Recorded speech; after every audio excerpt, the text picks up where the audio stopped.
the defense first, when we look at the Falcons defense, you want to keep them out of their base defense. I think that's the big thing. When you watch this team, when they're in their base defense, which is like R3-4, so they have one of my favorite players of all time, Calais Campbell's there. Grady Jarrett, who's been one of the best defensive tackles in the league for a number of years. They brought in Bud Dupree, and then they have Lorenzo Carter on the other side. Onyemata played very well yesterday, number 90. He kind of jumps out on the screen of having some good plays. He came out of New Orleans a couple years ago. So they have some guys up front, but when you put them in that 3-4 defense, they're a problem to run against. The Carolina Panthers offensive line, James Campen's been coaching there for the last 2 seasons. They're a work in progress. They're not where they want to be, but they had a lot of success against their nickel runs. They did not have a lot of success against this look right here. So when you get Grady in the middle, you got the big fella, Calais Campbell. I mean, there is nowhere to run from a technical standpoint. It's very, very tough to defeat. It keeps their linebackers free. We want to keep them in nickel. And the main reason why is that you see their linebackers shoot gaps, man, and it's bad. And so if you can just stay on your block, there's a lot of meat on this bone. You watch 44 here, and he does this all the time.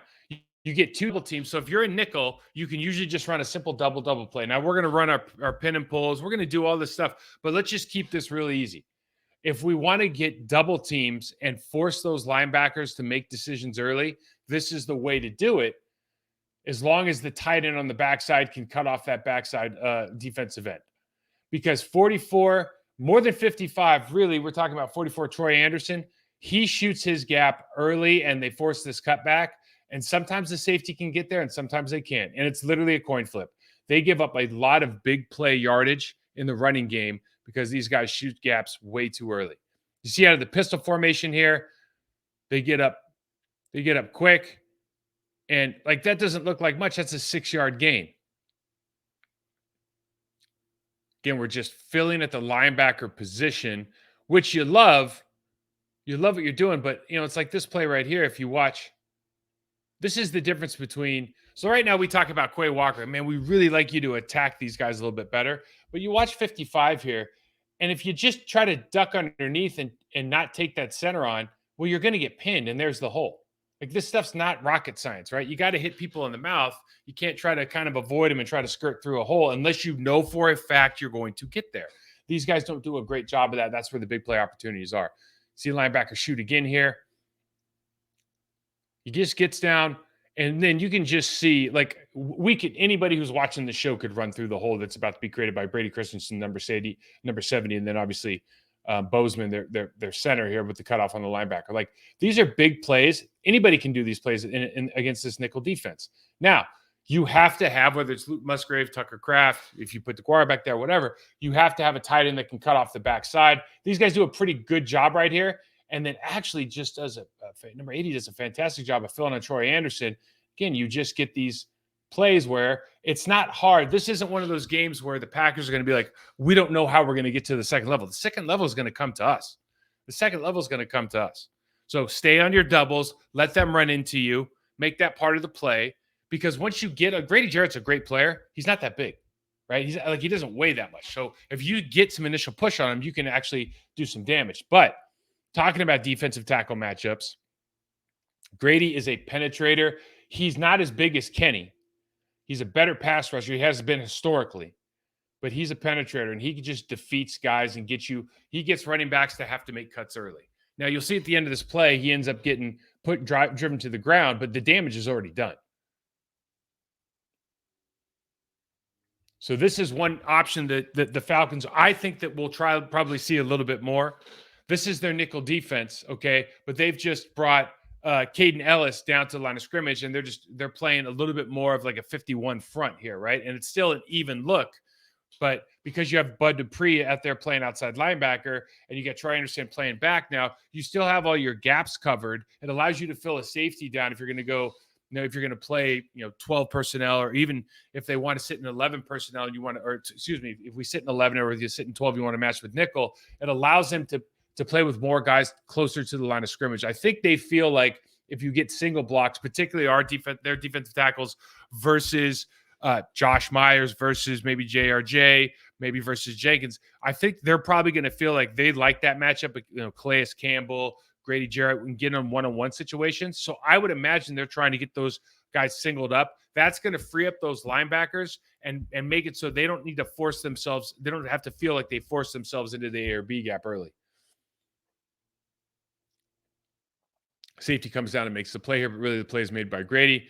Now you see a couple different things you can do out of even the nickel look is you just do these quick TE games. And this is something that is a very, very easy way for defenses to shut down inside zone by running the TE game. It's also, if you run double teams on the backside or if you run pin and pull stuff, this is a very easy way to take advantage of movement on offense. Okay, so defensively, this ends up working out.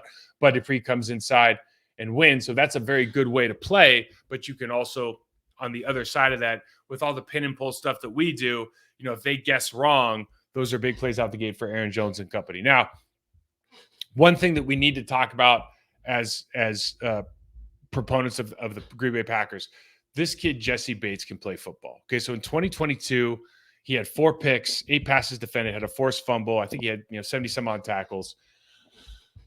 He had 2 picks against Desmond Ridder. Desmond Ridder and Jordan Love, I don't think, are on the same level. I think Jordan Love's probably a better player at this stage. And I certainly think the offense that the Green Bay Packers run is more conducive to him being successful than Desmond Ridder's from a passing standpoint, not from a production standpoint, from a passing standpoint.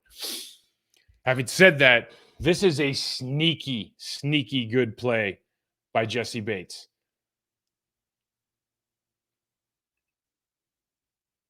They're playing 2 high safety, and he comes from the opposite hash. He starts outside the opposite hash, and he's breaking on this ball before Ridder lets it go. So that's 1 pick. Now he's playing middle field. And the corner does a good job of pushing this guy inside a little bit too much. But he's just got a nose for the football right now. And usually in situations like this, when your safety is making plays, they start to come in bunches, right? So the Green Bay Packers have to do a really good job of identifying where Jesse Bates is this whole game. The one thing that the Falcons do when you watch their passing game, they give the middle of the field, like that intermediate passing game, space. What do the Packers love to do? They love to send Christian Watson deep. They love to send Romeo Doubs on 15-yard dig routes. They like to run in-cut plays across the middle of the field. Whether you're talking about, the cover 2 bubbles on the outside of the field, whether you're talking about the middle of the field, the safeties play deep for the Atlanta Falcons. And if you can keep those linebackers, whether it's through play action, which we do a lot of, or whether it's through check down routes or smash routes, or check downs in front of the ball or on the sidelines, if you can keep those guys at bay, there is a ton of space to be had for the Atlanta Falcons secondary. Now they'll run multiple coverages. You see they mix it up here as well, but there is space in this field because that safety is now playing 25 yards behind the line of scrimmage. And at least once, you start talking about, you see plays on film when just to take you behind the curtain, when coaches start watching tape and they're prepping for the game plan, if they see a play like this, okay, where we've got the slot in motion, comes across the field, and he just runs a wheel route, like this is a route that every high school team has, right? But if they figure out, hey, we can probably get a middle linebacker matchup, and that middle linebacker is actually going to, if you watch again, the middle linebacker is actually going to chase towards the line of scrimmage our tight end. That could be Luke Musgrave, for example, and we can wheel route on him. I mean, this is an easy touchdown. They missed this play, right? Bryce Young just missed this play. This is an easy touch, okay? Especially if you got speed on the outside, whether it's a slot receiver, Jalen Reed or Romeo Doubs, whether it's Musgrave. You get a linebacker matchup against this guy, Caden Ellis, versus any one of the guys I just mentioned, or one of our running backs. This is a touchdown. This is a home run. So at least once we need to see this play. Obviously, Bryce Young, who's going to be a great player, ends up doing a scribble here. You got to ID the pressures. Now, the Atlanta Falcons, I wouldn't say have a sexy pass rush as far as their defensive line. Calais Campbell, I mean, what a solid he's a solid player now. He's been an incredible player. He's not a pass rush specialist. Never really was, but he's certainly not now. Onyemata, David Onyemata, not a pass rusher. Grady Jarrett can have success, but he's going to have success pressing the pocket. It's going to be more of an effort sack than he's not going to he doesn't have a Warren Sapp Club rip. He doesn't have he doesn't have something you're just going, man, I don't know how I'm going to defeat that. Okay. But he is going to beat you with leverage and he's going to play through the whistle. Lorenzo Carter, Bud Dupree for me, when he was drafted by the Pittsburgh Steelers, he played for Tennessee the last couple of years. So I've done a ton of tape on him.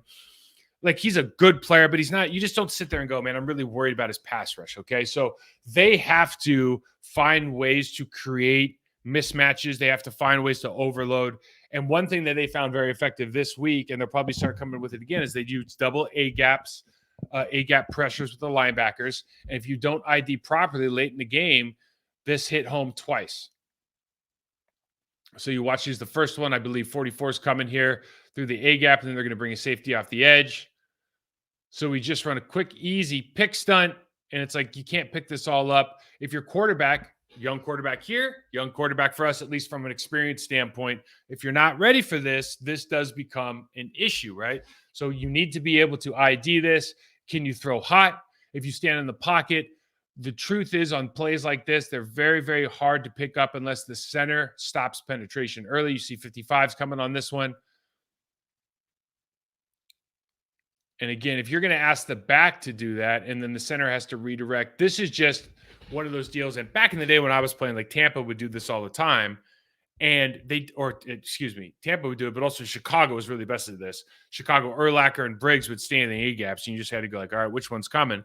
Nowadays, these teams will run it based on where the center points. So whatever the center points, whatever declaration they make, they have kind of an unwritten rule where if he points to the left, the right guy's coming. If they point to the right, the left guy's coming. And that can accompany with it, a slot pressure versus just running, a three-man game on that side. And everybody just kind of knows what's happening. So it's a little bit more sophisticated than it used to be. Very difficult to pick up. You can see here just in the freeze frame, you've got Calais Campbell and 44 Troy Anderson coming free regardless of what happens in the inside. But we end up